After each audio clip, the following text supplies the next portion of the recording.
Hi, my name's Prumihimo, and this video is all about having fun with letters.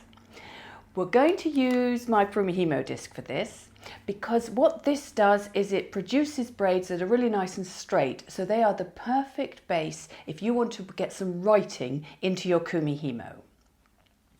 Now there are all different sorts of letters you can get, and there are all sorts of different uses. For instance, a little bracelet for children perhaps, party bags, wedding favours, for your keys, key fobs. Just for fun for yourself, for promotional reasons.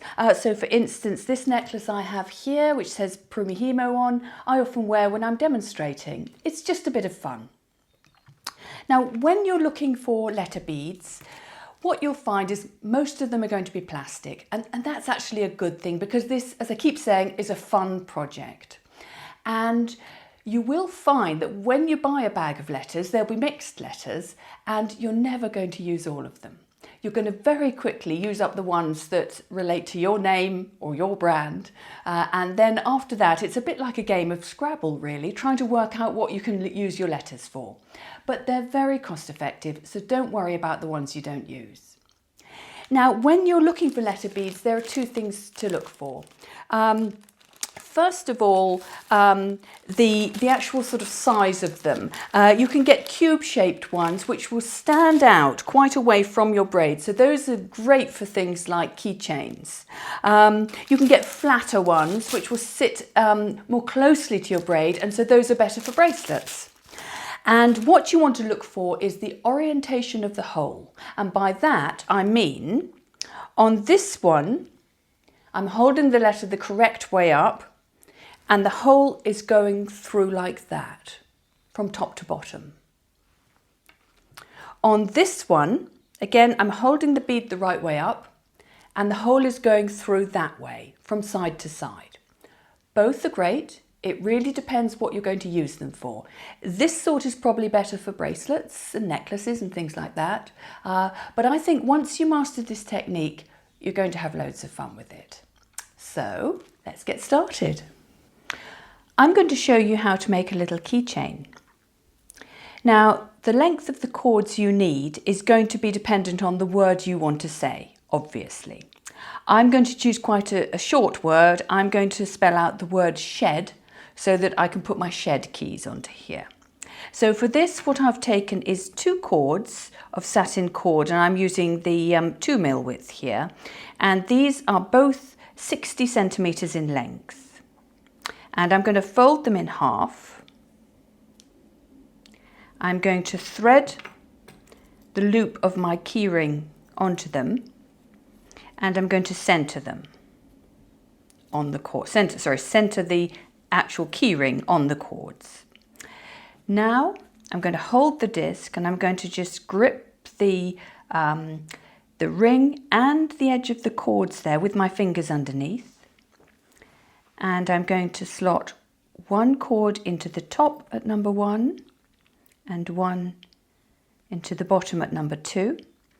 And then I'm going to put this cord, it comes from here, so I'm going to put it across to number 2 there, and this cord I'm going to put straight across like that.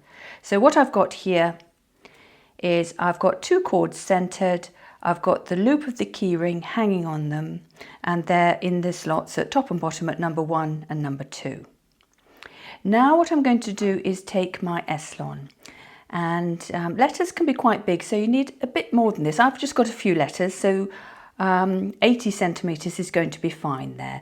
But don't forget, cord is cheap, always overestimate, and then just make a note so you can change it next time.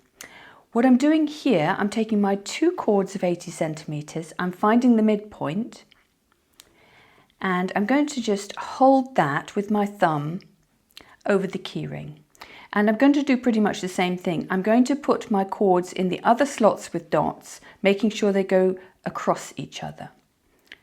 So like that and like that. So this cord there and this cord there. There we go. Now I'm all set up. If you want to use a weight, you can attach the weight to the keyring underneath. I normally use a weight. I'm actually not going to at the moment because it will knock on the table. So if you're not using a weight, you need to maintain tension with your hand. And now what you do is just the usual moves that you do with your Prumihimo disc. And don't forget, there is a video all about how to do this braid and all the tips and tricks for success. But quick recap, we go start at number 1 and we go top to bottom, bottom to top, bottom across. And we turn to number 2, top to bottom, bottom to top, bottom across. And now you'll see that those thin S-line cords are trapped in position. So I'm going to continue with them, top to bottom, bottom to top, bottom across, and I'm going to go to number 4. And what I'm going to do, I'm going to do one more sequence just to give myself a really firm starting point. So again, top to bottom, bottom to top, bottom across, maintaining tension on my cords as much as possible. Sometimes you will find the thinner cords get a little bit loose there. Just tighten them up when you see that happen. Now I'm doing my moves at number 2, at number 3, and at number 4, remembering those 3 moves every time. Now if I turn my disc over, you can see that my keyring is neatly trapped at the end of the braid like that. So now it's time to add the beads. So for the beads, you're going to thread your side beads on the top and bottom cords at number 3. And the amount you need depends on the word you're trying to spell out. So my word has 4 letters and I need 2 beads for each letter plus 1 extra. So I've got 9 on the top cord at number 3 and it's held in position with a stop bead. And at the bottom cord at number 3, again held in position with a stop bead. Now for the letter beads, I'm going to thread those on the bottom cord at number 4. And it's important that you get the threading right here. What you need to do is hold the bead so that the letter is the right way up for you and thread from left to right. Like that. And you need to thread all of them on. And as I thread these, I'm just wondering if something has got lost in translation. If you don't know what a shed is, they're very popular in England. Every garden has one, and it's outdoor storage, a little house that we keep all our garden implements in, and of course our outdoor chairs, all ready for the rare occasions when we can sit outside. So there's my shed spelt out. This is my stop bead, which I've threaded through once, and I come round and thread through once again in the same direction so that I can keep my beads in position and move the thread up and down. And now the way we braid this is we start as usual at number 1. We do our moves again at number 1, and we do our moves at number 2. Now for the first round at number 3, I'm going to drop in a bead from both the top and bottom cords. And I have a video showing you in detail exactly how you do that with lots of useful tips. But the key thing to remember is that your beads stay, the top one stays in that V and the bottom one stays in that inverted V. Then I'm going to turn round to number 4 and I'm not dropping in anything there. But that bottom cord with the beads on has now moved up to the top. Now in the next sequence of moves, I'm going to do my moves with my satin cords at 1 and at 2.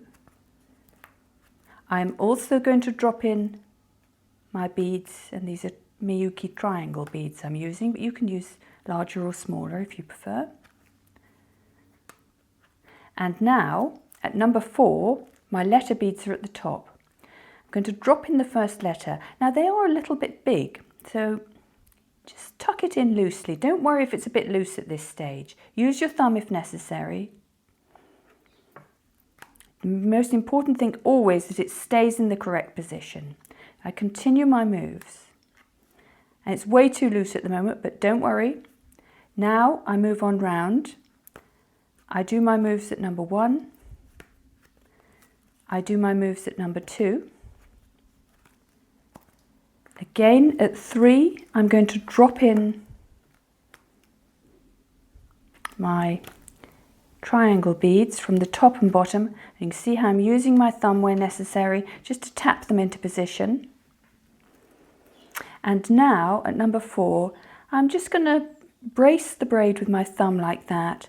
And on that bottom cord, which if you remember is the one now that has the beads on, the letter beads, I'm just going to pull it tight. So now I can get it as tight as I want it, and now I'm just going to continue. With this braid, we only drop in a letter when the letter beads are at the top. So in this sequence of moves, there's no letter.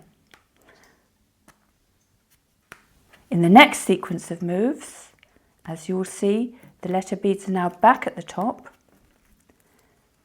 So I drop in a letter. And again, same system, slightly loosely, so that it just stays in position, because it is large, there's not a lot of space for it at that stage, but once I've got round to the second side, there'll be more space. So here it goes, I drop it down, I pop it into position, it's a bit loose, not worried, and then it's in the next sequence of moves that I can tighten it up.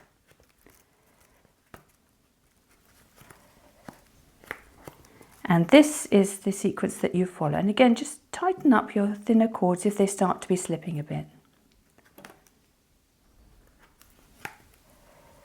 So again, I'm now going to show you how we just tighten that by bracing the thumb against the braid, pulling, so you can just see that bead tightening up, and then completing your moves then.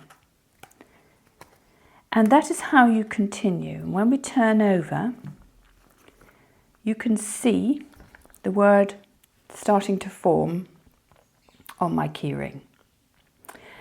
And when you get to the end of your letter beads, just do one more round so that you've got one final sequence of moves with beads on their own, and then you can just tie off the end in a knot and leave it as a tassel. So all you need to do now is grab yourself a bag of letters and start to have fun. Once you've mastered the technique, you might want to try looking out for some better quality beads. You can get them. I've got some beautiful pewter letter beads, and they are more expensive, but you can buy them individually. So you can make all sorts of jewellery. But before I go, I want to say a quick word about safety and children's jewellery. Maybe even about all sorts of jewellery, and that's about a break point. But it's particularly important for children that should the piece of jewellery become trapped in something, that there is a weak point in your jewellery. So for instance, in this little bracelet, the weak point is the jump ring. This is an open jump ring, not a soldered jump ring.